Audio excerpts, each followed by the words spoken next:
everyone. Welcome to our Healing Voices podcast. My name is Aaron Lehman. I'm your host, and I am so excited to be here and to offer this space because I personally, I don't know about you, but I have been so blessed by so many powerful beings in my life and that are just doing the courageous healing work. And I really want to just, I want us all to know that we're not the only one doing it. We're not the only one engaged in that day-to-day or that week-to-week healing, and that there's a community that really wants, that's cheering us on, I guess, and that really wants to see us shed the junk, and continue to step into our greatness. So that is one of the main reasons I, started this podcast and this YouTube channel, was to just connect people to people, and help us all realize that our voices are incredibly important. And the more we can share our personal stories, the more we have opportunity to connect and get to know each other and feel that commonality and that connection, and ultimately that oneness. So all that to say, here we are in episode 5, and I'm so excited to have an amazing friend of mine, and just an inspiring light being sister, Brianna Varnadoe Grossman, is joining us today. And I am just excited for y'all to get to know her. I've known her now for about 4.5 years, and it's been so fun. Like, the thing that I love about connecting with you, Brianna, are like 2 or 3 things. The first one is you create this space that it's like, I can just tell you anything. And I really am grateful for that. It's helped me heal a lot over the last 4.5 years, just being able to pick up the phone, talk to a sister and just be like, hey, this is what's going on. And you also have a way, like, not just of listening, but then you also, I also can hear you speak. Like, I like when you offer your wisdom, or offer a little, like, hey, have you thought about this or whatever? Like, because of the way you share it, I'm able to like hear it, which is not always the case. Sometimes some people share, chime in something and it's like, I don't know. I don't really want to hear that. But like the way you do it, I can hear it. And so I appreciate, 1, the listening, and 2, the little nuggets of feedback that you've given me. And then 3, the third piece, that's just been so cool is like that you're this incredible mom and wife, life partner to Michael, and also just like daily and consistently choosing to evolve and to grow and to do your personal work. And it's like, I freaking find that so inspiring. To just get to watch you continue to evolve, and like, I just see you getting brighter and brighter and brighter all the time. So it's just been fun. Thank you. Yeah. Thank you very much. Anyway, so let's just start with, why don't you just let people know a little bit about you? So you're currently in Phoenix, Arizona. Tell, maybe 2 or 3 pivotal moments throughout the last 35 years of life. Like, what have been some game-changing moments? What have been some big healing moments? And then we can kind of go from there. Okay, cool. Well, thanks for having me. Thanks for all the awesome compliments. I mean, it's like diamonds for me, girls' best friend compliments are always words of affirmation, right? Those are always welcome, totally. So I appreciate you inviting me on, so that I could share. So I was actually born and raised, and I still currently live in Phoenix, Arizona. So this has always been my home during this lifetime. And the desert just speaks to me, on a totally different level than I think most can relate to, those dry, hot summers, but those are my favorite times of the year. So, so I grew up here. Just my parents, my brothers and sisters. It was just us out here, but the rest of my family was on the East Coast in South Carolina. So I've got Southern roots. So if a y'all comes out, that's where it comes from. Mm-hmm. But I'm now currently raising a family. I've got 3 daughters. They're almost 12, going on 13. She can't wait to be 13. And then almost 9-year-old, and then the baby. She just turned 1. So, And so super awesome to just to be able to be around for them experiencing life as an a parent and an adult, I guess, has been kind of a crazy trip for me. So when I was growing up, just typical kid running around, getting dirty, wanting to be outside, and just did all the things that I think most of us did through the 80s and 90s was, get up, eat a bowl of cereal on Saturday mornings, watch some cartoons, and, look forward to seeing some friends at school and just riding bikes and having fun. And we weren't locked down with all the screens and stuff like we come up against now, right? mm-hmm. So I always had a passion for sharing, also always had a passion for my being in connection with like my child self, my inner child. And which I think what led me to just love being around children and ultimately took me into a career of teaching.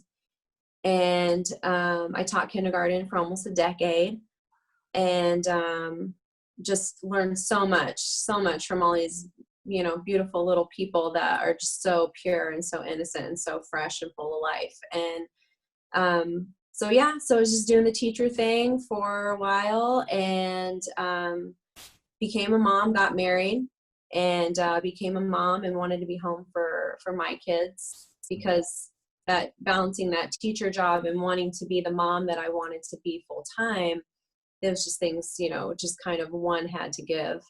And being a parent and raising my children was more important at the time. So I hung up my teaching hat, and this was about around the age of, I guess, 2013. So bad at math right now. 28. Yeah, so something like that, 26, 27, somewhere in there. And once I was home, I was noticing that I wasn't feeling that well.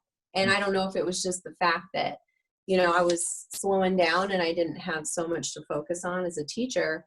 But things just weren't really jiving well in my body. And so this was one of those pivotal moments for me where I kind of started seeking some health. There were some health issues going on, and Mm-hmm. I was having a hard time eating things. Allergies were popping up.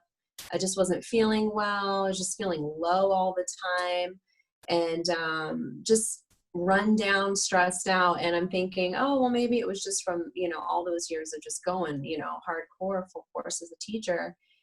And ultimately that led me just down this path of like super healing and health journey. I was just learning so much about the importance of the foods that we eat, where our minds spend, the majority of the time, what thought patterns are we thinking, and, how are we talking to ourselves? And, these were things that just weren't taught to me as a child. And so hearing them as an adult and going, whoa, that was like one of those moments where I was like, okay, there's something more to this, which has ultimately led me to, where I am today.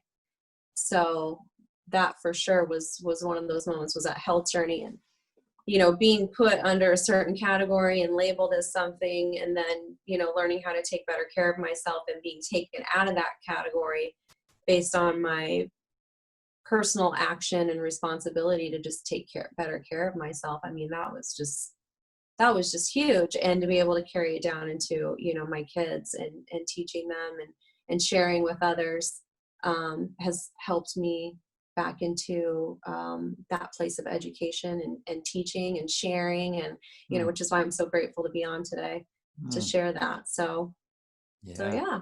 Oh, so good.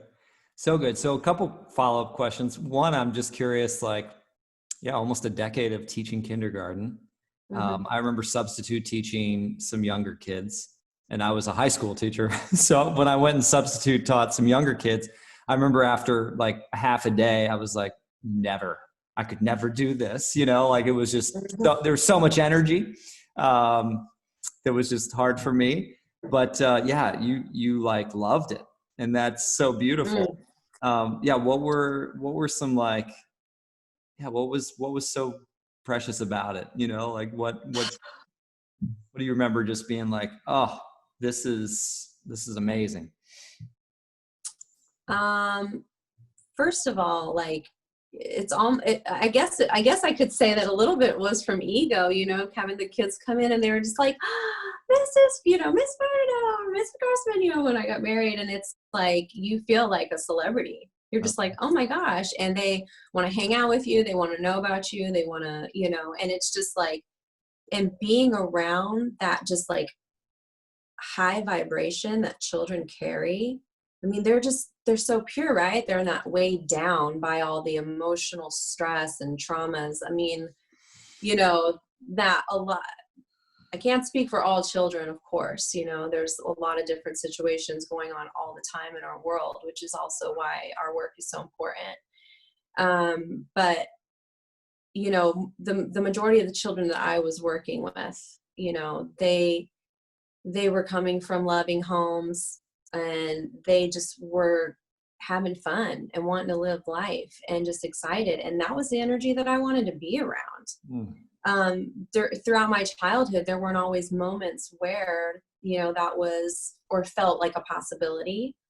And so there was always just this desire and this drive to be around kids and be around that energy of just light and pure joy and laughter. And I mean, it's just fun. It's just a reminder of how fun life can be, I love it.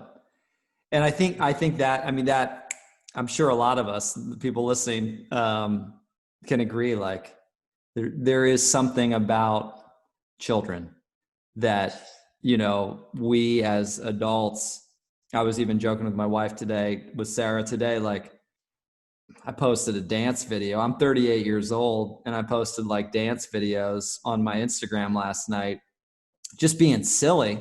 And like, I'm like, am I ever going to stop doing that? No. Like, one, stop dancing, two, stop posting videos. And I'm like, I don't think so. I think I'm going to keep doing that, because there's something about that energy of just play. And you remind me so much of my wife. So it's like, you guys both have that in you, where it's just like, you want to just, yeah, you got to move. You got to keep create going. joy. Like, let's do this. Yeah. It's such a gift. It's such a gift. That's so awesome that you were able to show up for the kids that way. And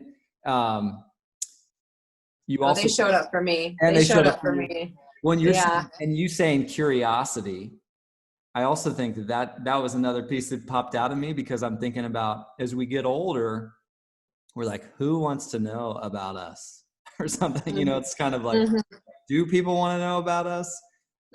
So often we meet somebody and it's like, they don't really want to know who I am. Okay, but they had this curiosity energy of like, yeah, everything's just so brand new. Everything's so vibrant, and that childlike wonder that is always kind of like, if you have some religious background, it's always like the childlike wonder, or or Jesus was talking about being childlike, and how Jesus loved the children. And it was always like this underlying focus to look at the children, and to me that just hit my heart home, to be like, that's the key. Like this is the connection, to just watch them explore their environment.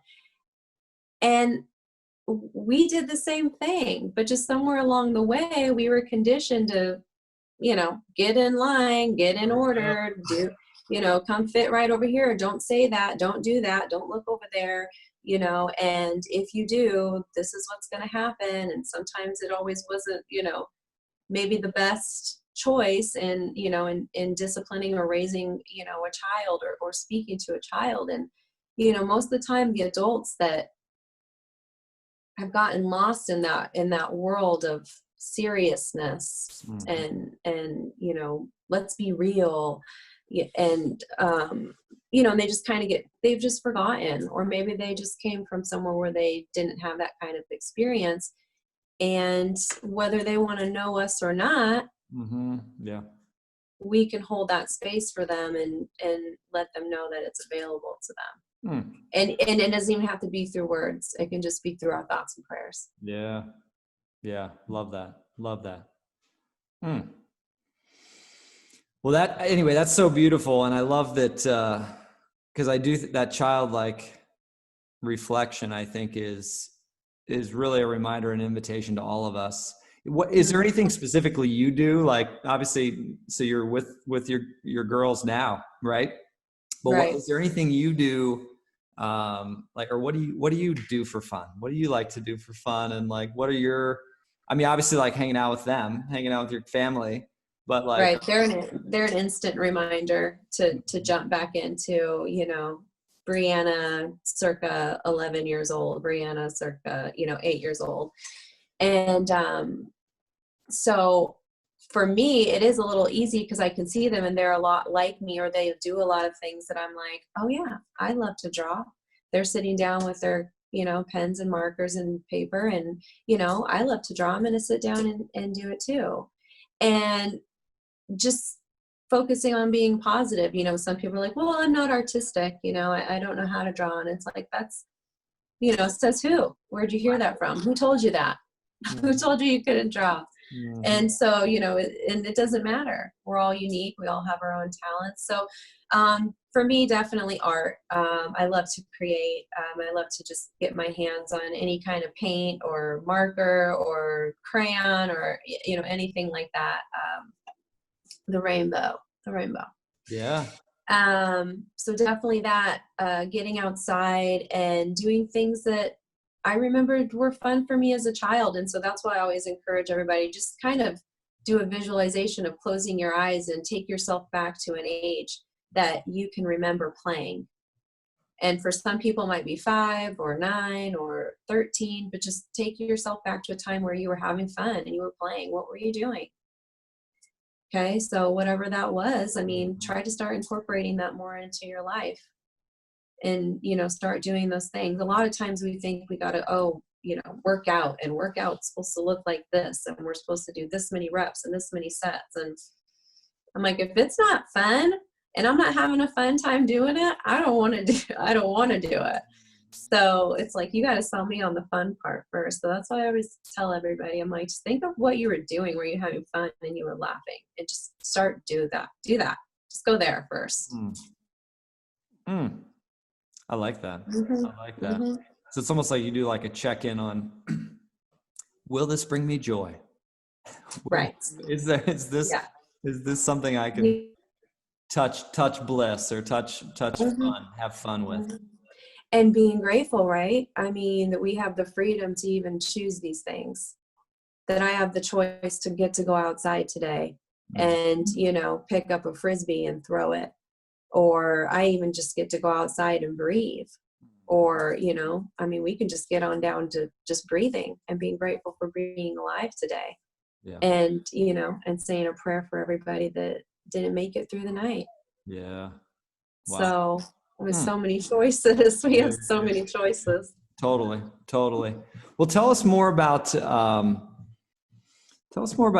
you returned home to be a mama, and then soon thereafter kind of became aware of like, ooh, my body is talking to me. What is going on? It sounds like you also got some diagnoses from some medical professionals or something like that. And then for sure. And then you navigated into other solution zones. Anyway, if you don't mind sharing a little bit more about that, I'd love for everybody to hear kind of what that healing journey has been about. Okay. As much or as little as you want to share would be awesome. Sure. Okay.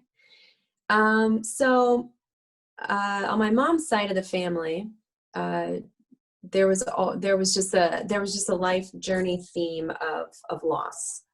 And so one of the losses that my mother experienced was her sister. And her sister was only 20 years old at the time. and of her passing.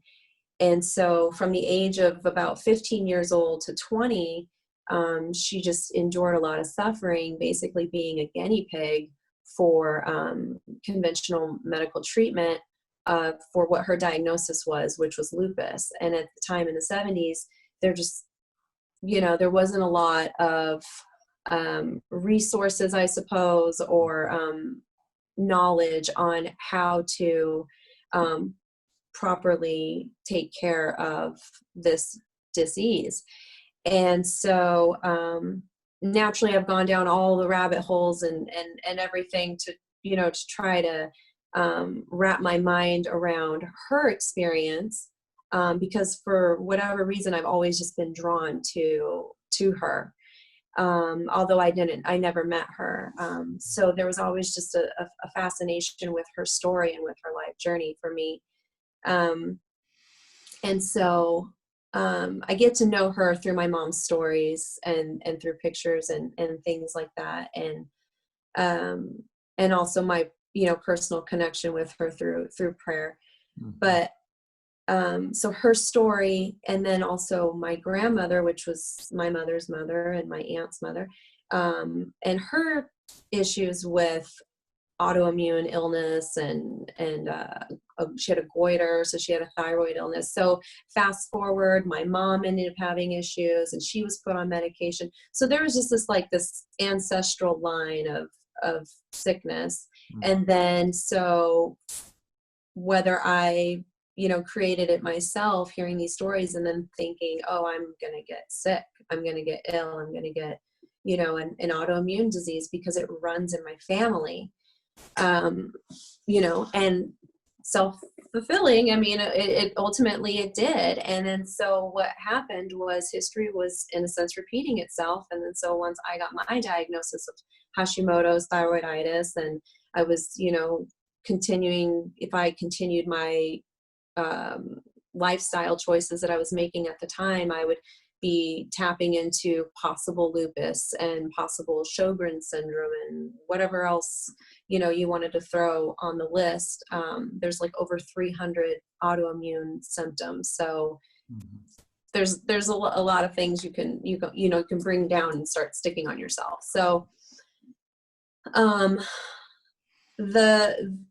the prescription was, or the solution was prescription. And just knowing my mom's history, and I was like, I don't even want to go there. I don't want to do that.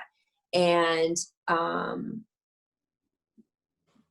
just listening to myself, trusting my instincts and going, this is not my path. My path is not to be on a pill. My path is, not to be, when you're sitting in a doctor's office and someone's like, you have a disease, you're just like, all these episodes of like Doogie Howser and, start going through my mind. And I'm just like, I have a disease, or, I think this is like really random, but I think of Kevin McAllister's brother Buzz in Home Alone. He's like, Kevin, you're such a disease. And I'm just like having this go on in my head. And I'm like, oh my gosh, Yeah. And I'm like, this is not going to be my life. And then I feel like my grandmother and my aunt and just all these, and everyone else, friends and family, other friends that I knew that had family that had passed from, chronic illnesses and the things that were going on. This was in the 90s, when I was learning about, cancer. When I was like in the first grade, I think was the first time I learned about cancer. Mm-hmm. And so just knowing that, and then now seeing it be in my life, I was just like, whoa, I need to stop. What's going on? Like, I can't do this. I don't want to do this. And I have kids, and I don't want my daughters, like, this is not the life I want for my daughters. I don't want them thinking, oh, well, it runs in, I'm like, this is where it runs out of the family. This is where it stops. This is where I'm not going to let this happen anymore. Like, it's up to me. Wow. This is now my personal responsibility. And like, once I made that choice, it was just like chills, like, whoa, like this is where I'm supposed to be. And, you know, so many people ignore those feelings, and it's like, please don't do that, you know? And that's why it is so important to have podcasts like this or have conversations like this so people can go, okay, I'm not alone. Yeah. Like I had those same feelings, and it's not weird because someone told me, you know, not to listen to myself. So I'm feeling pretty grateful that I listened to myself and took myself down a different path of natural healing, learning about plants, learning about the things that my ancestors used before, you know, my aunt's experience of, you know, drugs and, you know, experimentation. And I mean, the poor girl just suffered. She just suffered for 5 years, and to the point where she just wanted it to stop. Yeah. She's like, I can't do this anymore. Yeah. I just hope that what I did helps somebody in the future. Mm-hmm. And what broke my heart, knowing that that's what she said and seeing where we're at in current times with chronic illness, especially with things like lupus and Hashimoto's and Sjogren's and Crohn's and all those things. It's like, what did she suffer for? You know, because we're still, it's like we're still hitting a wall. Like people are still, you know, going down this path of being a victim and, you know, not knowing what to do and trusting these people, you know, trusting these people that have gone to school and have the certifications to tell them what to do. And a lot of times we feel left with no answer, no help. And really it's a hero's journey to walk it on your own. But Yeah. it's possible. It's possible, definitely possible. Well, yeah. So yeah, I do this. Yeah. I do this for my family. I do it for my auntie. I do it for my mom, my grandma, and for all the women out there that, you know, are being bombarded with chemicals on a daily basis, you know, because it's being sold to us through makeup and sold to us through, you know, smelly good perfumes and soaps and, you know, all to our babies through baby products and everything they, you know, put on our skin, and why it's so important to smell good. And, you know, it's just, there's so much unnaturalness happening to natural beings. Right. So, you know, it's no surprise that we're getting sick, you Mm. know, and it's no surprise that we're feeling unhealthy. And it starts with our thoughts. It starts with waking up and just going, whoa, well, maybe I should read the back of my lotion and read what I'm putting on my body every day. Mm-hmm. Oh, maybe I should, you know, read the back of this, you know, sauce that I'm pouring on, you know, my food and getting a headache after I eat it. I hope you're not talking about Alfredo. Not vegan Alfredo, not plant-based Alfredo, made with 100% organic, non-GMO ingredients. No. I'm having flashbacks to my early 20s when I was like throwing some like, you know, white Alfredo on top. Yeah. Oh man. So keep going. I mean, so I had Alfredo on my sauce. first date. You had Alfredo on your first date? Yeah. Oh, Yeah. yeah. Have you made Sorry, a, go ahead. have you made a good vegan Alfredo? You know what? Tried to at all? Have not found one, but I just used tahini as a pasta sauce Okay. the other day, and with a little bit of vegan Parmesan that I made, Nice. and it was really yummy. It's really yummy Tahini. and fresh. Yeah, tahini. Yeah. Tahini. Yeah. That's sesame seeds? Just sesame seeds. Yeah, just like processed sesame seeds, and it makes like a butter almost. So you're getting a lot of good fats from that. Nice. Oh, that's Yeah. awesome. That's awesome. Yeah.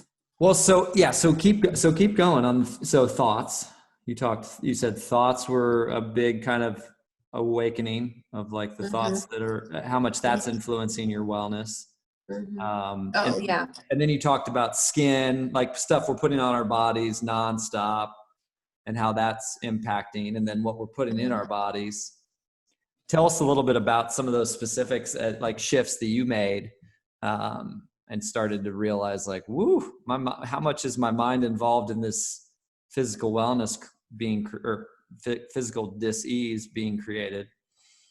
Yeah, definitely. And really that's become like the biggest thing. It was like, it came last, but once it locked in for me, it just encompassed the entire thing. Because at first I was learning just mostly about food. Okay. And how important food was, and how we use food to fuel our bodies. And, we are what we eat. So, and I mean, just in the simplest terms, I when I teach it to my girls, I always talk about like a sink backing up, or a garbage disposal backing up, or what kind of what kind of gas would you put into a certain vehicle. And so there's a right fuel for your body, and it's not always the same for everybody either. So I don't always like prescribe one diet for everybody, but in my experience, whole vegetables, fruit, fresh, what someone consider, I don't necessarily even say like vegan sometimes too, because some people are going like, oh, okay, well, what is vegan? Vegan can even just be super unhealthy. I mean, if you're eating like, vegan and processed, if it's processed, it's processed. So if you're eating a vegan hamburger, like the Beyond Patties and stuff like that, it's like, you still need to have that in moderation. You can't just have, you still got to look at the ingredients of what you're, putting in your body. Mm-hmm.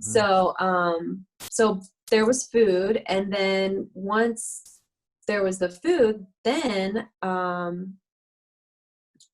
learned about personal products, and I never even thought about like what I was putting on my body could even affect me. Like, why would I I mean, just like when I think about it now, and I'm just like, oh my gosh, like where was your mind? Like, you just weren't. And that's the other thing too. It's like, where was my mind? Like, why was I not thinking that it would be important to know what I was putting on my body, or what I was putting on, my baby, every night while soaking in the bathtub, or putting it on her after she got up out of the bathtub, or, or spraying perfume directly on my thyroid every single day. Of course, Hashimoto's would ultimately, transpire. And so, it's just like these little things that we just kind of aren't being mindful, right? We're just like doing our routine, doing our thing, get up every day, brush your teeth, brush your hair, get dressed, have some breakfast, go to work, or, whatever it is. And so once that part clicked in for me, I was just like, oh my gosh, it's so true. And then that's when the whole like victim mentality, and like, where was I, and how was I being impeccable with my word? How was I being responsible for myself? Or just just saying things with that, and so for me, it was almost like I needed to take a vow of silence. And I'm like, I just need to stop talking and just really start listening and observing and seeing what I have created at this point. Because at the time, it was more so just like tornado, tornado, tornado, tornado, and then stop and look around and look at the destruction. And I could see it in, emotional outbursts, or irritability, or annoyance with Michael, with my husband, or annoyance with my children, annoyance, and it always ultimately would come back to me, and having annoyance for myself. And I just would stop and go, okay, well, if I was just busy taking care of me, doing the self-care that I know is super important, because half glass full is, that's me. Like, I would much rather be a half glass full person than a half glass empty. Mm-hmm. And, abundance mindset or lack mindset. It's like, which side do you want to be on, the light side or the dark side, And it's like, we all have a choice. You just need to decide which side you're going to be on, and start catching yourself and start going, okay, I'm going down that path of I'm just going to stop talking. Just going to stop talking. I just don't even want to say it. Mm. Or I'm, just start becoming aware of what you're doing. And, relatively, someone could be like, oh, well, you're 35. You're still so young. You're still so young. You're 35. Right. But really, we don't really know how much time we have, in these bodies that we have. Some of us get 3 days. Some of us get 3 months, 3 years, 30 years, 100 years, 113 years. I mean, we just really don't know. And so I really, really, really make it a point to have that as like in my forefront, like my point of focus every single day is like, I just have today. I just have today. What am I going to say today? Who can I be today? How can I be my best self today? For me, for my partner, for my children, and for my community. And if today is my last day, then, I've got a nice cool rainbow shirt on. I brushed my teeth today, and I spoke my piece, and if it helps one person, then I serve my purpose. Mm-hmm. Yeah, so I hear, so beautiful. Yeah, I know people who are listening right now are friggin' pumped, because it's such a, for me, as I'm listening to you talk, it's like it's such a humbling journey, like this life journey, and like that whole awareness check when it's like, oh, this is on me. Like when, Right. when that starts to be like, oh, I created that. Oh yeah. I co-created that. Oh yeah. like that awareness is not fun. I think that's why most of us are like, can be quite resistant to like the self-healing journey, because there's so much that we're responsible for. It's like Wayne Dyer's like, oh yeah, all that you've created, 100% you. 100% you. Yeah. You and the universe, you and God, you and others, but 100% you. And it's like, that's a tough swallow, given that's really not how we were raised. We weren't raised to have that much, to see ourselves as that responsible. So it's really beautiful to hear you just like, as you started to kind of look at like, all right, which path am I going to go on here? I know I want my daughters to like see a news story. Mm-hmm. So how am I going to do this? How am I going to do this in a way that like inspires them to say, oh yeah, I'm not just my DNA, or I'm not just like the genetic predisposition or whatever. Mm-hmm. Like I can also shift habits, shift my lifestyle, and really change the game. Mm-hmm. It's super inspiring. How long was that process of like figuring out the foods that you could and couldn't eat, like what worked the best with your body? I'm just, for those people who may be listening to this who have like an autoimmune, diagnosis, what was that research journey like for you? And like, were there any specific modalities of wellness or people that you connected with that really helped you, or books that you read? Were there specific things that you might offer to somebody who's like listening in and is like, yeah, I'm going through an autoimmune reality over here? Brianna, what are a few, tips, or where do you recommend I start? Are there any books I should check out, or should I see a chiropractor, or do they know what they're talking about, or should I see it? You know what I mean? I'm just curious what you would offer. Well, obviously every case is different. So I do. Yeah. Right. Absolutely. Right. Totally. And that's my thing, is like everybody's situation is completely different. Yeah. But first and foremost, just for me, I was just at a point where I was just so tired. I remember, sitting there in the doctor's office. I finally went to a functional medicine doctor's / chiropractor. And he was the first person to see me that asked the question, what are you eating? And I just was like, what does that have to do with anything? Like, what does my eating have to do with how I'm feeling right now? I mean, when I think back on it, I'm like, wow, zero. I mean, what education did I have on food?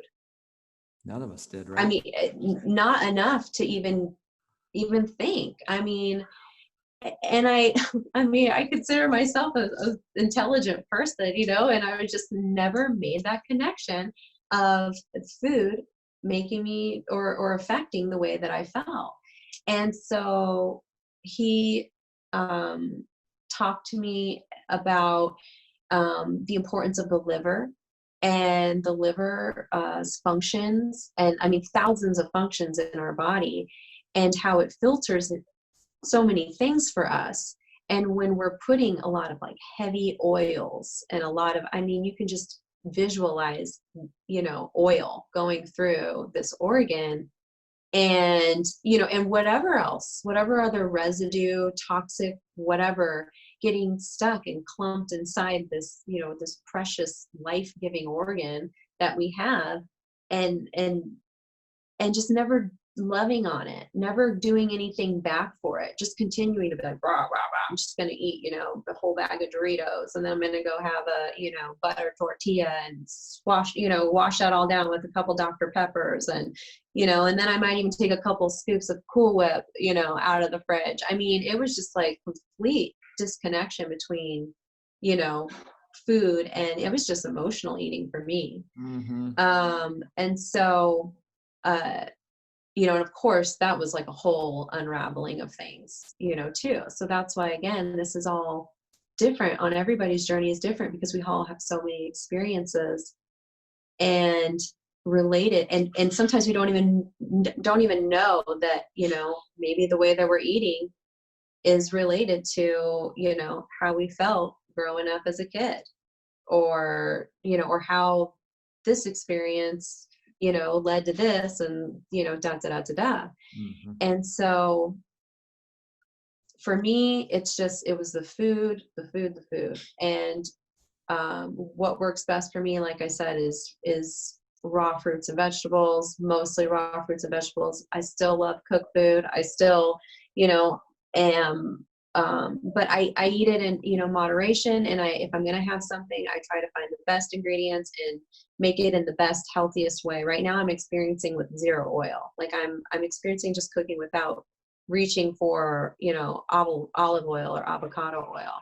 And, so far I'm just, of course, blown away going, oh, guess we don't really need it, So again, something else that you think you need, and you don't necessarily need it all the time.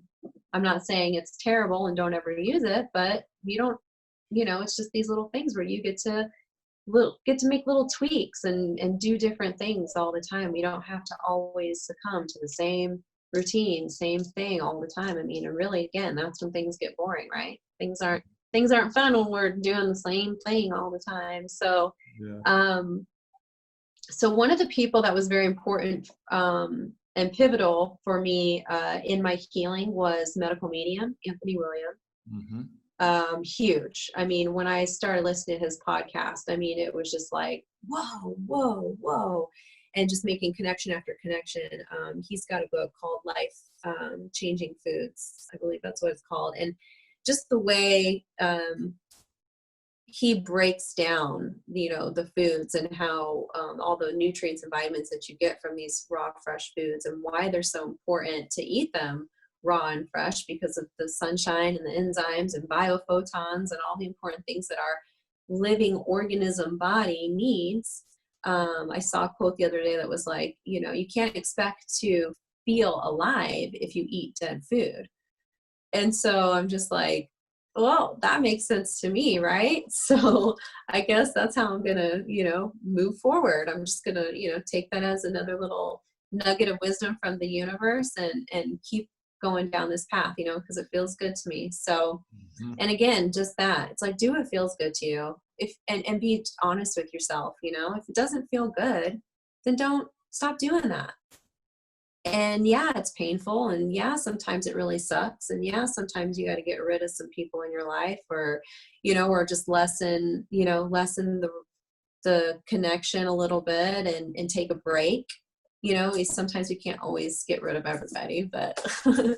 but, even just taking a break, it's just, and putting yourself in a different environment. And sometimes that's just what it takes. So food, water, sunshine, movement. I have to be moving, stretching, dancing. Like those are two things that I love to do. I'm not a big, you know, structured routine, like 5 minutes, 15 reps, 3 times. That's not my jam. I'm more just like, let's turn on some good vibe music and let's just close our eyes and just move your body, whatever feels good, however you feel like expressing yourself, and just embrace that. No judgment. So yeah, so there's also that. One other person too, John Rose. He's not a very big, well-known person for whatever reason, but I think that he is like so awesome. He's a YouTuber.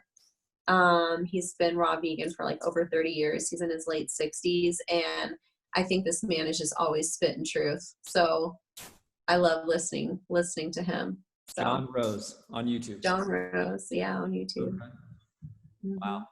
Now, do you ever do like kind of one-on-one consults with people? Like if somebody did watch this and was like, you know what, I need to drop in with Brianna. I want to connect with her and like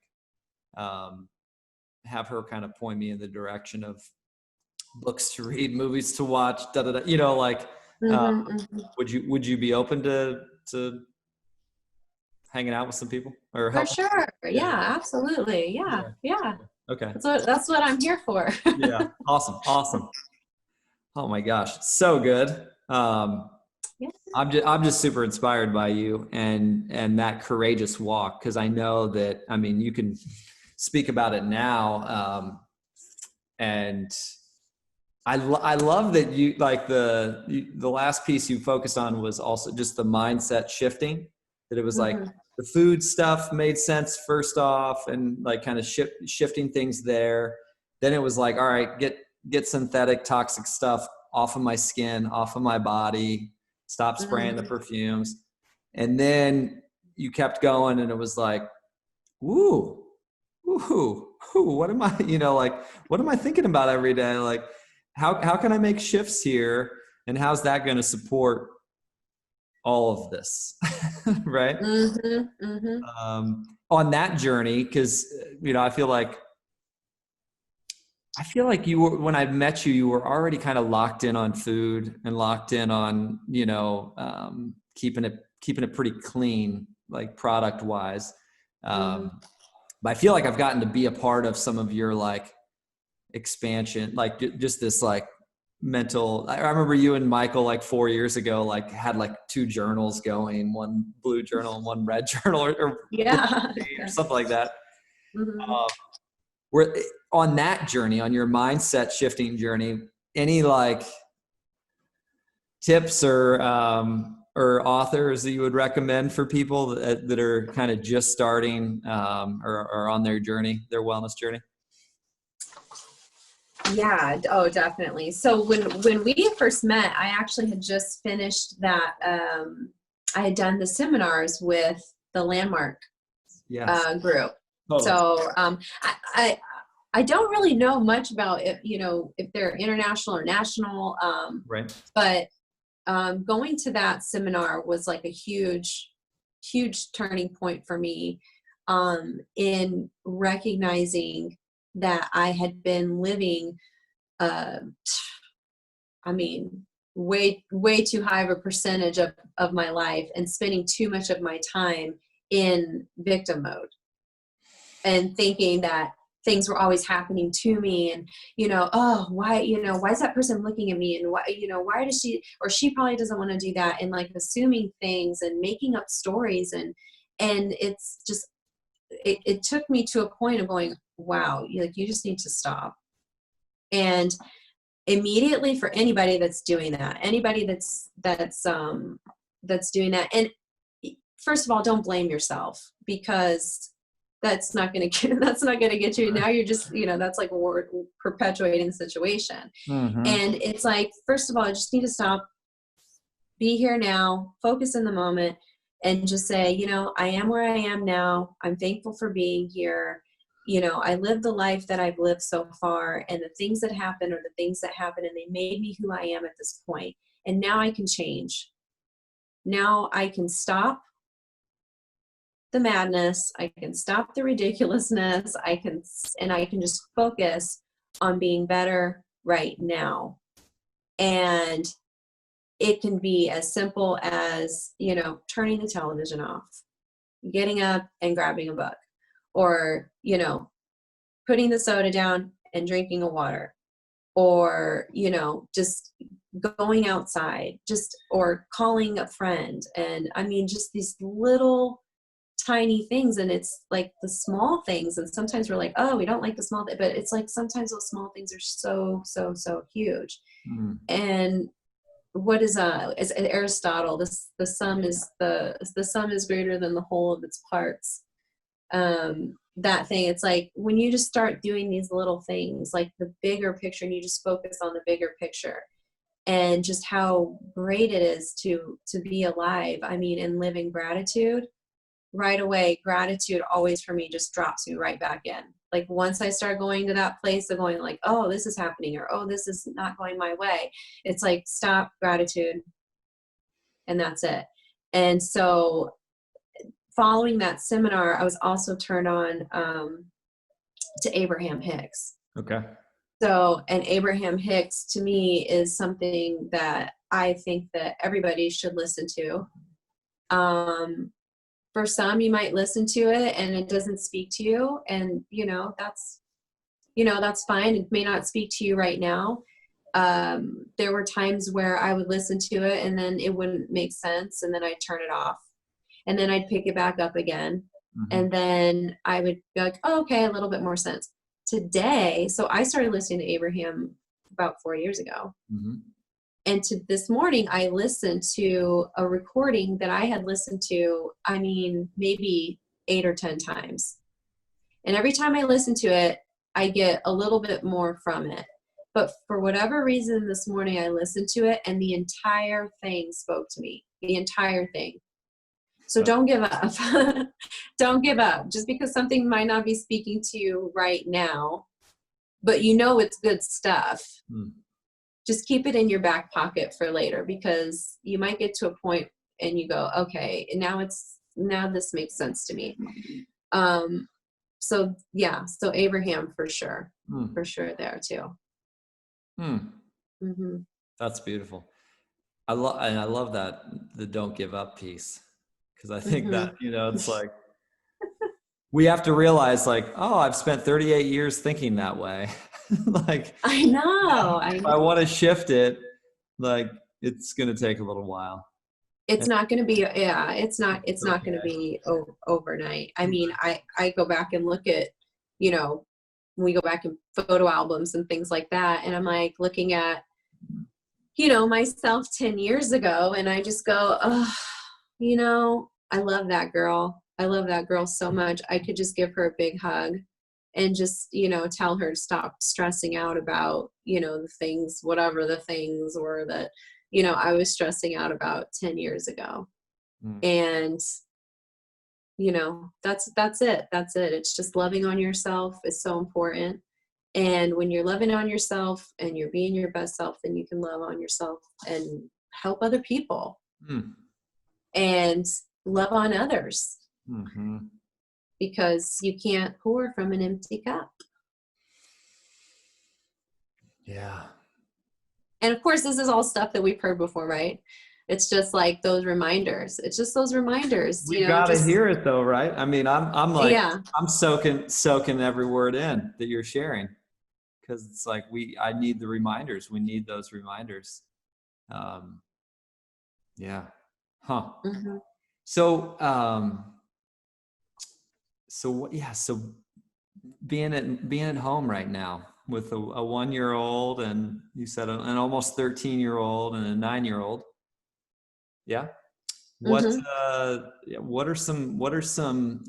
What's one challenge and three positives or something like, or like, what's one thing, like a couple things that are going great that you love about, like, I mean, it could be like the different stages they're all in.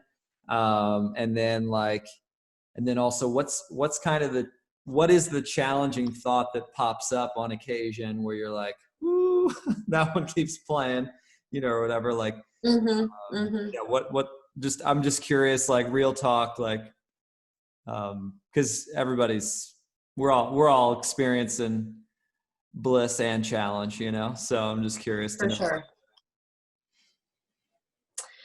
I would have to say that probably the biggest challenge is for me, and what I've been focusing on the most is just being present.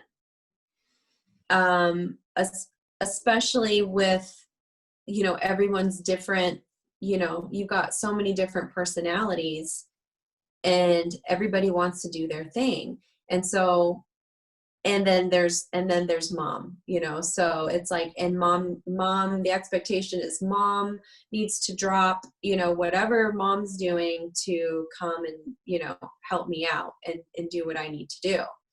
And so it's been an inner conflict for me to, really continue like shaping and molding the type of mom that I want to be, and really be mindful about what I'm teaching, my daughters.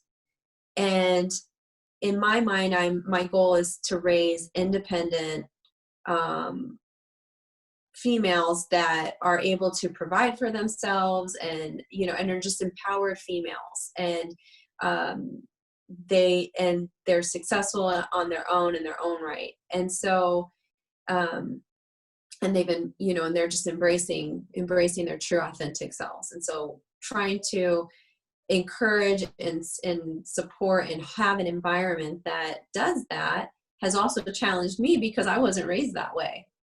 And so I'm also, like, in a sense, raising myself, Mm, and trying to navigate that and be my own guide, and love on myself and be like my own parent, I guess. And so and in the same time, do that for others and be available. And so that's been like this very tricky balancing act of like emotions and ego, and just the whole like divine spiritual nature of all that, and just yeah. just being present. And especially with the baby, because with Romy, she's 8, and then there's the baby, so there's that big gap of, she was the baby for so long, and she was so used to having all of that youngest baby attention. So so that's also been tricky to navigate as well. But again, gratitude always puts me back into a place of being present. So then I think to myself, anything that I see as a challenge is my perspective. Mm, Anything that I see as a challenge is based on my experiences, and whether I choose to see it as a challenge or not is my choice. And it's not the fault of anybody else. So I have to stop and go, okay, again, how do I need to be my best self right now? How can I be available for somebody, be honest with them? And sometimes I don't. Sometimes they'll be like, hey mom, they'll ask me for something. And I don't jump up and get it right away. I go, okay, well, you're capable of going and, taking care of that. I believe in you. Go do it. And sometimes I feel guilty, but then I have to let that go, because I'm like, I want them to, if they want something, mhm. you got to go get it. No one else is going to do it for you. If you want to have a business and you want to serve, this community of people, then you're going to have to go and do it. It's not going to build itself. Mhm. Build dreams, right? If you I- build it, they will come. Yeah, totally. so So yeah, so again, challenges are just they're just cons, the pros and the cons, and the challenges and the obstacles. I mean, those are all up to me to decide if that's how I'm going to look at them or not. Yeah, totally. Totally. Yeah. And I mean, just some great insights and you're sharing there. It's like even the, like almost like self-parenting yourself, like as you're Mm-hmm. parenting and you're offering your children like this presence that it wasn't, you didn't experience it in that same way. So this is how you want to show up for your kids. And like, you didn't have Mm-hmm. that necessarily in Mm-hmm. that exact way. So you're like, Mm-hmm. soothing that inner child self, like, Right. like through it or something, right? It's like, it's Yeah. okay. It's Oh, okay. yeah. You didn't get like, All the time I'm going, oh my, if you would have known when I was little, like this is what would have happened to me if I had said this to, or or if this would have happened, like this was, and so I have had to like stop myself. I'm like, but you know what? They're not me. And they're never going to be able. So then I'm asking my children to try to relate to something that they'll never even, be able to physically comprehend because they just haven't had those experiences. mm-hmm. And so it's like, how important is being present, in the moment and just looking at them and going, okay. And on top of that, I mean, my biggest thing is like when I hear, and a lot of times like parents, I get it, they get frustrated, they get angry, but I'm going, we had children, we knew that there were going to be things going on that might test our patience and stuff like that. So it's like, don't get mad at the child for being a child. Right. And, I sometimes I hear things in stores or things like that that make me cringe, and I'm just like, oh, and but at the same time, it's like I've been there, and I just want to hug everybody. I want to hug the mom and go, listen, it's okay, because I'm sure that there were probably instances in her life where that's how she was spoken to as a child, and so these are just learned behaviors, and then now we're putting them onto our children, and it's just like this cyclical thing that's like, let's stop this already, like let's stop, like it's not working, Mm-hmm. and so for me, like future moving forward, it's like continuing to support parents, support children in these environments of, especially during these times, where it kind of seems for us it's just real heavy and stressful, especially considering current events Mm-hmm. and things of that nature that are going on. And it's like, we can just change so much by just how we stop approaching things in the old ways that just don't work anymore. Mm-hmm. And I heard this woman say to her child one day that was crying, the little girl was about 3 years old, and she was telling her to stop crying, and she goes, stop crying, you know better, you should know better.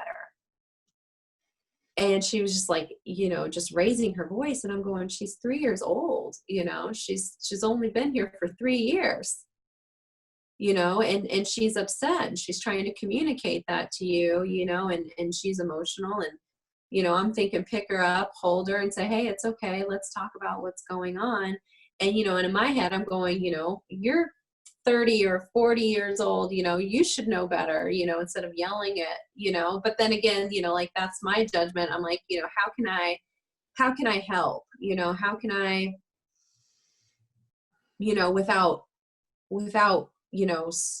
trying to stir the pot or get anybody upset. It's like, what can I do personally to continue helping and supporting people in this way? And ultimately it always comes back to my personal responsibility. It's like, if you want to help, you need to help yourself first.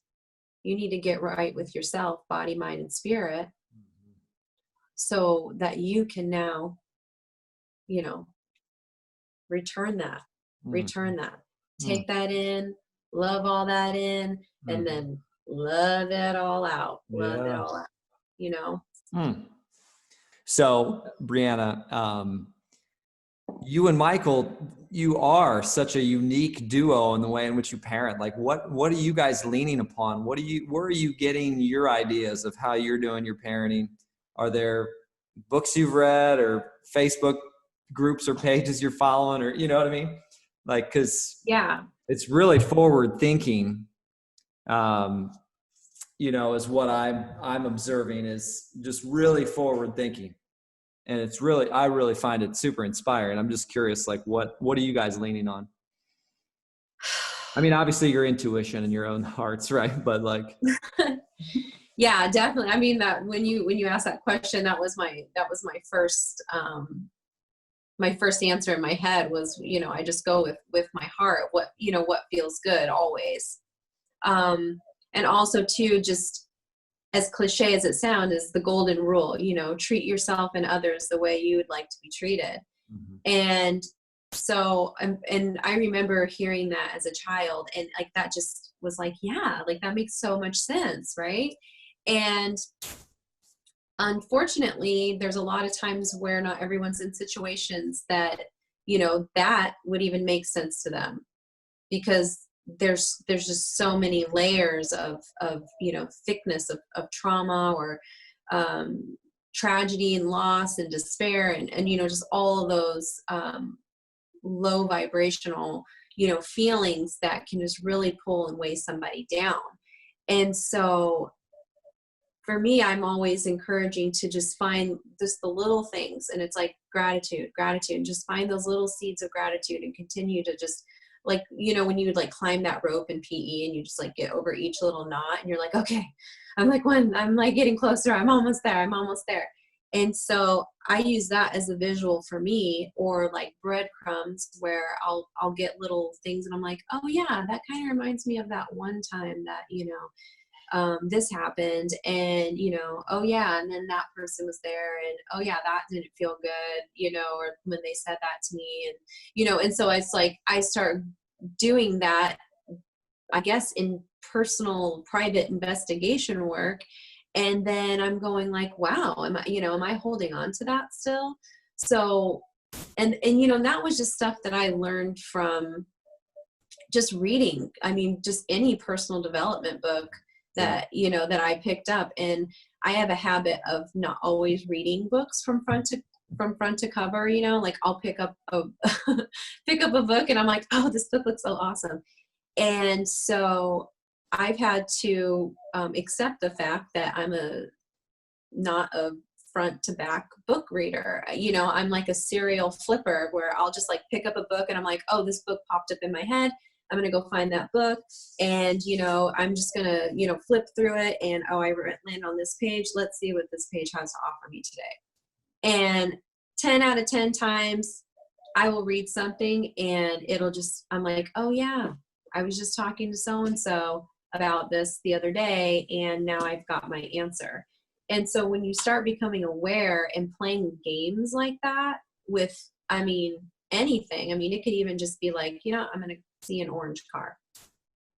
And, and the stuff that I'm talking about is law of attraction stuff, right? So it's just like getting in those mindsets of going, I'm going to find what I need. The right people are going to come to me, and I'm going to get the information that I need to move forward and continue this process of healing, and so that I can help myself and I can help others, and I can be of love and light and hold space for others, while I'm here, because life is too short to be, down and depressed and feeling bad. And when we can elevate ourselves, then all that stress and all those things that, we thought, was our reality, and thought that was just going to be how life is, it doesn't have to be that way. And so I always am just challenging people to question, question. If you're one of those people that learned, not to ask questions because, whatever, don't ask questions, your answers are dumb or stupid, or whoever was told that, I remember experiencing that, being scared to ask questions because, of the looks, it's like, oh, why did you ask that question? Or if you asked a question, the teacher would keep talking, and then the other kids would get mad at you because they were ready to go, like, why do you stop asking questions?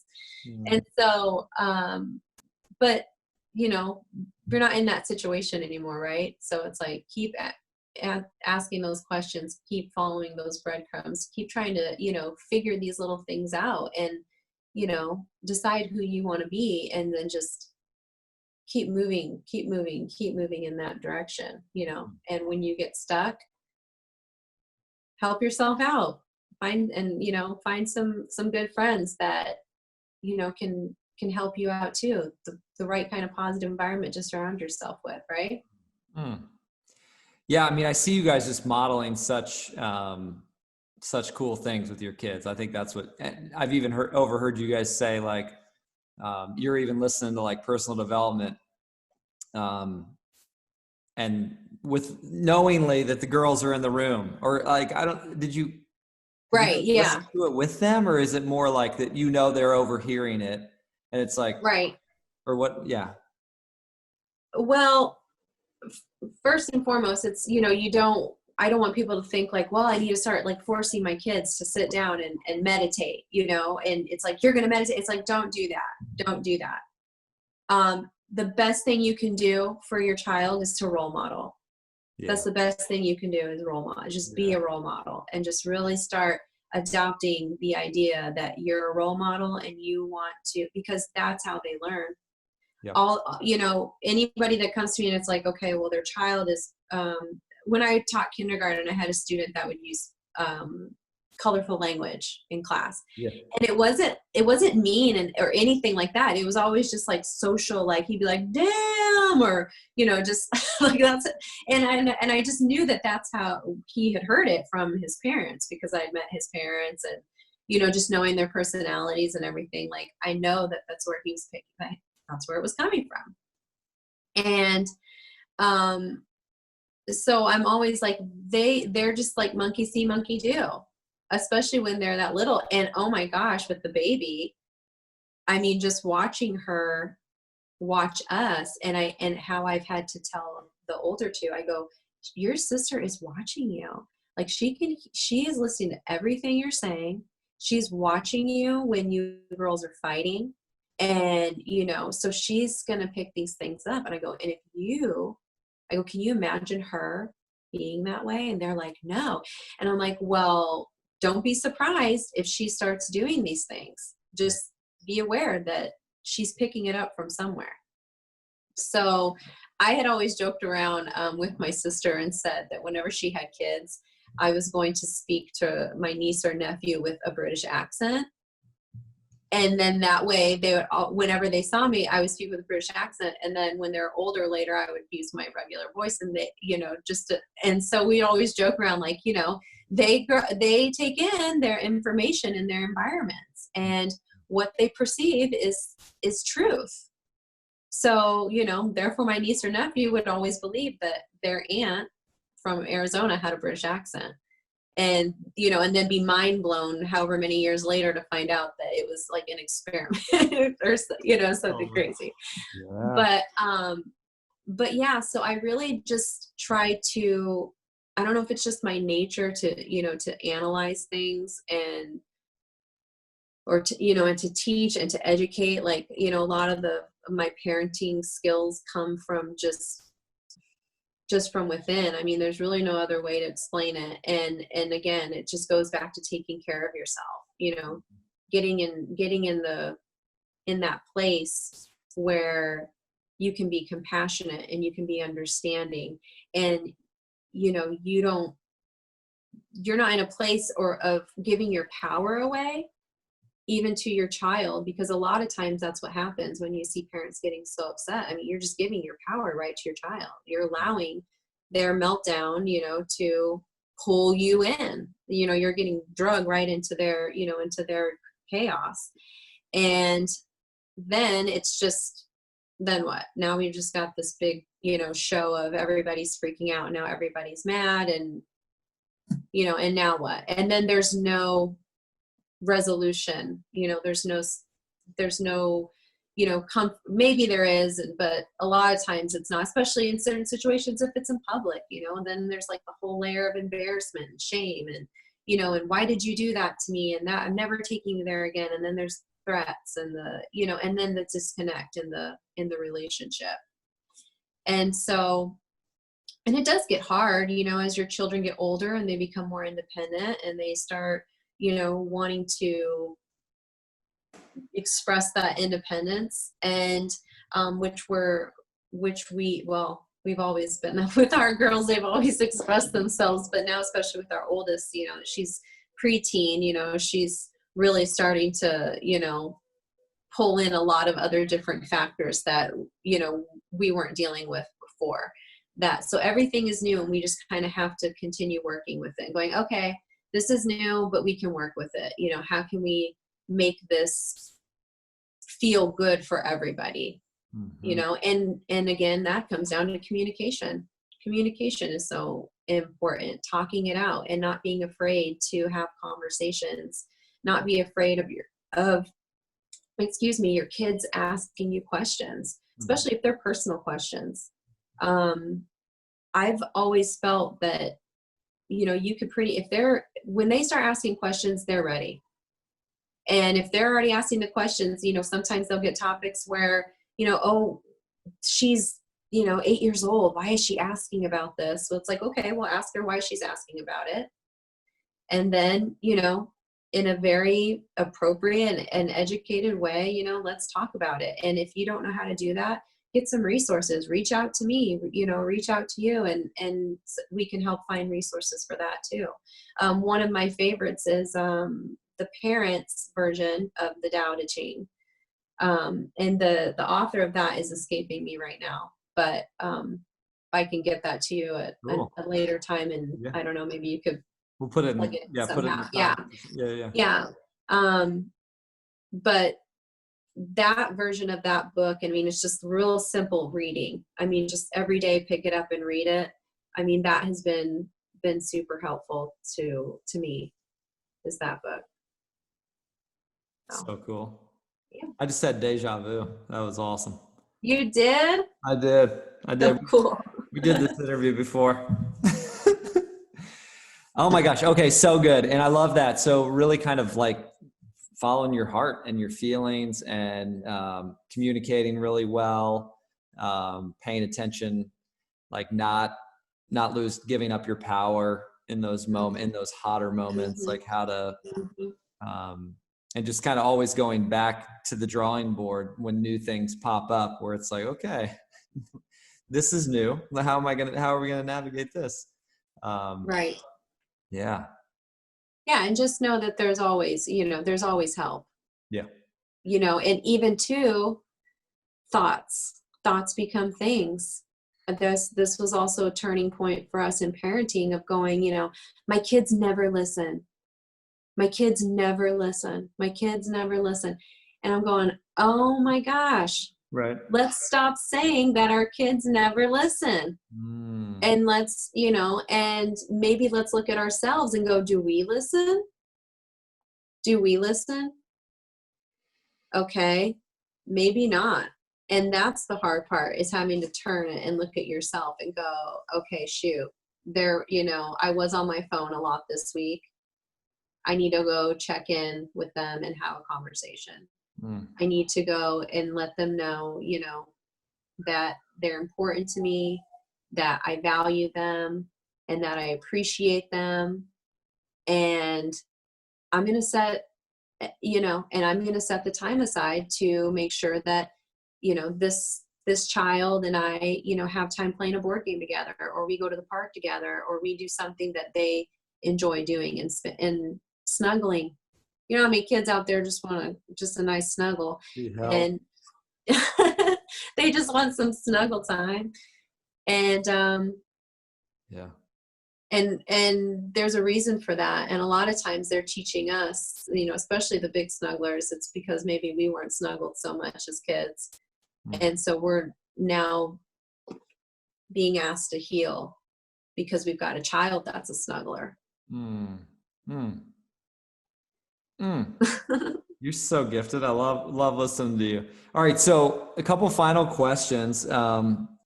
One would be, here, I wrote it down. Let me just focus on what I wrote down. You're good. World issue, world challenge, that you feel like you came to this planet to make a difference in? Obviously, we've gotten some glimpses of your heart, from your sharing thus far, with like responsibility and self-healing, and being a role model for your children, and how to continue to, invite them into being empowered women and, strong women. Yeah, we've gotten so many great nuggets of like your giftedness. But is there, as you think about, is there something you wake up with where you're like, okay, this is why, this world, I watched a dolphin documentary and I bawl my eyes out. And then I watch a documentary about small business owner in Costa Rica and I cry. And then, like I my heartstrings get tugged in a lot of different directions. I'm just curious if there's some specific ones that kind of like are deeply motivating you. Gotcha. That's what's cool, right? The variety, like what you love, what draws you and what draws emotions out of you is different for me. And that's what's just so cool about this experience, right? Is that we live in an abundant world, and you and I and other people that are, blessed to get to watch other people and videos like this inspire other people. And I mean, that's really where I feel like my work is just continuing to do the things that I'm being asked to do. Mm-hmm. And when I say I'm being asked to do, that's through my personal relationship with spirit, with prayer, with meditation, with listening. And there's no one right way to receive communication and receive messages.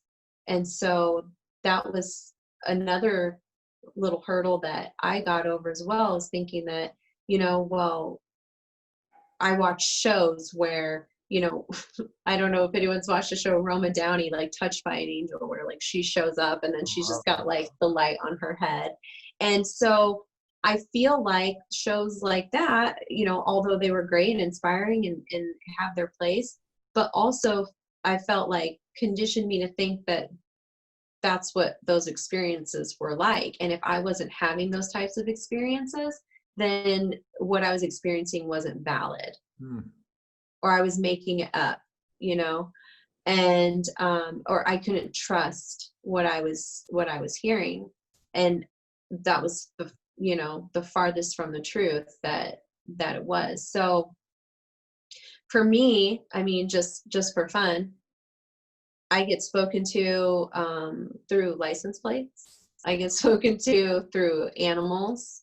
I get spoken to through colors, and just feelings. Also through elements. So like the wind. There's a lot of times where I feel like a big gush of wind is an answer for me because of just where I was in my thinking at the moment. And so be aware of the little things that, may come across as the way we were taught as coincidence, aren't. And, those are the breadcrumbs. Those are the little things that are just kind of calling you and urging you and drawing you in. And so when I get those feelings, more often than not, they're during times that involve children. So I know my work is there. I know my work is with teaching children and somehow being involved in because they're the answer. To me, they're the answer. They're our future. And the knowledge and the wisdom and the stories that we tell them are the knowledge and the wisdom and the stories that they're going to grow up with and that they're going to tell their children. And that to me is the end all. Like that's the end all be all. And it's like what we're showing them, and it's up to us for history to repeat itself. Are we going to keep telling the same old stories?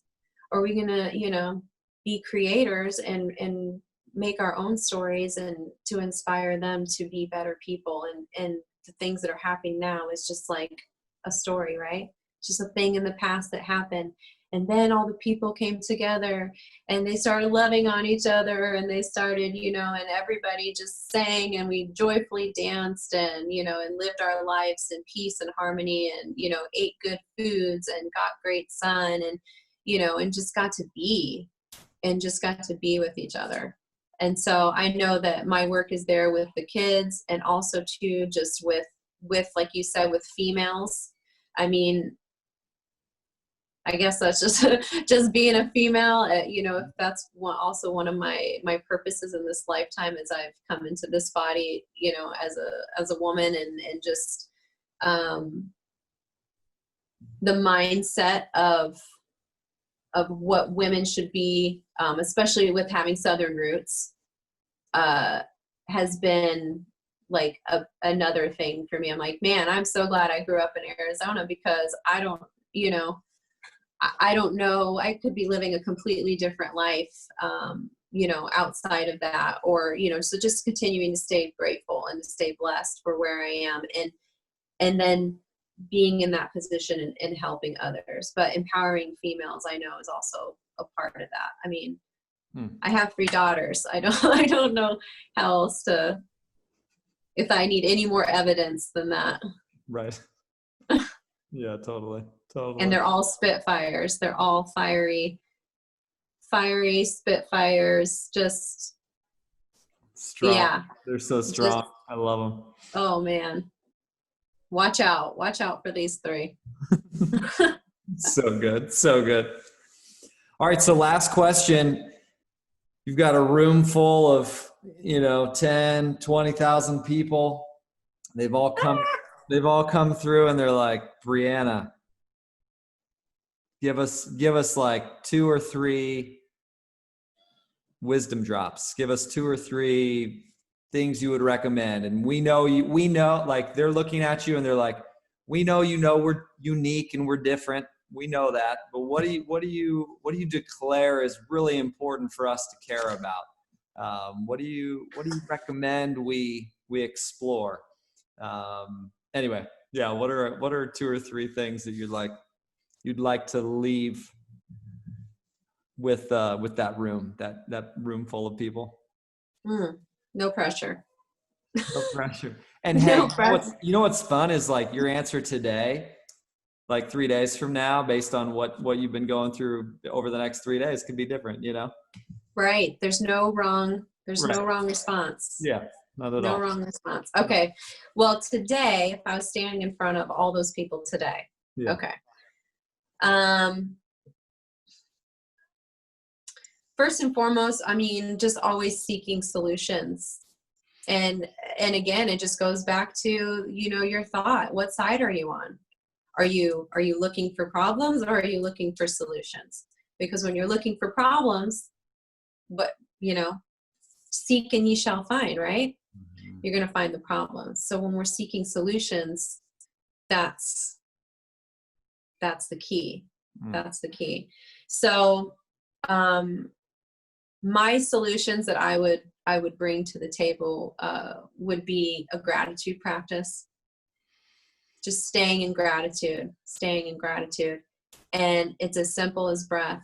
And there's so many people, and sometimes when I'm in a place of ungratefulness and I'm lacking that attitude of gratitude, I can think of so many people that I've met in just even the last 2 or 3 years that I would be embarrassed complaining around. So whether that's health, or whether that's, being a parent, or whatever the case may be. And it's like, those are those moments where it doesn't feel good. And when it doesn't feel good, you need to, go back and say, okay, why doesn't this feel good? And, what would feel better? And let me get to that place. Mm-hmm. So gratitude practice, conscious thought awareness, thinking before you speak, like you said in the very beginning, slowing down, take deep breaths. There's no rush. There's no rush. And there's so much beauty in those pauses, right? In that silence that sits between the heartbeats. You know, it's like one stops, one starts, one stops, one starts. And so it's like when we can just get into the rhythm of that and have, you know, just your deep knowing and respect for that beat. And that's how it's all started, you know. Again, conscious thought awareness, gratitude practice, undoing old patterns, and just instead of playing victim, play the victor. You know, come out on top of this.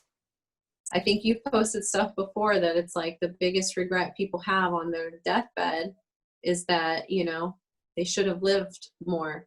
They should have done more things. They should have said, you know, something to somebody.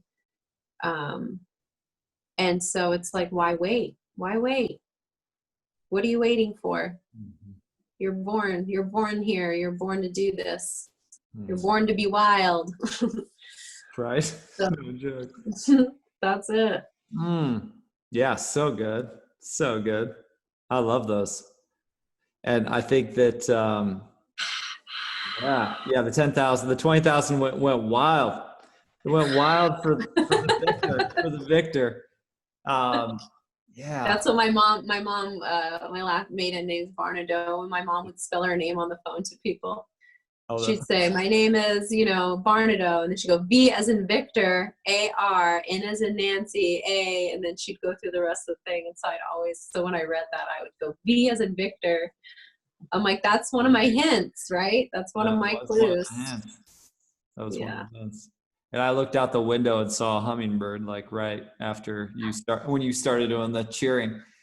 Like, yeah. Oh, thank you so much for sharing your time with us and with, you know, everybody who hops on this call or listens to this podcast or checks out the YouTube recording. Yeah, what a gift! What a gift you are. I'm proud of you for doing the courageous work, and you know, I know it's courageous, and I'm cheering you on, and. Yeah, and I'm excited to see who may connect with you through this video. Yay! Yeah, who's going to connect with you that you'll be able to learn from and support and cheer on their journeys. So anyway, so grateful. Thanks for taking time, Brianna, and so much love flowing to you and those 4 beautiful family members. That doesn't sound right, but for your 3 daughters and your amazing hubby, Michael. I love you guys a lot. I appreciate you. Thank you so much for having me. Yeah.